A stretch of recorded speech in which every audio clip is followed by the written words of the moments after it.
मुकर्रम Mirza Ahmad bag Sahib वल्द Mirza बुड्ढा bag Kadian बैत 1889 रवायत करते हैं कि मोहम्मद बख्श सब इंस्पेक्टर पुलिस ने कहा कि मिर्ज़ा साहिब को आमदन ज़्यादा है इसलिए इनकम टैक्स लगना चाहिए।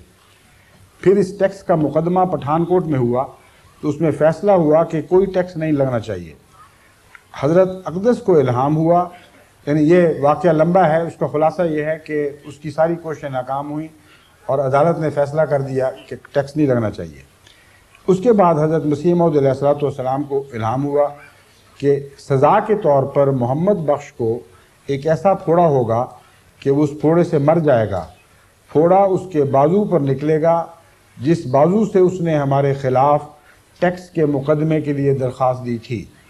चुनाचे बैन ही ऐसा हुआ और कुछ अरसे के बाद दाएं बाजू पर उसको वैसा ही फोड़ा निकला और उस फोड़े के नतीजे में वो हलाक हुआ। रजिस्टर रवायात नंबर 4 सफ़ा 182।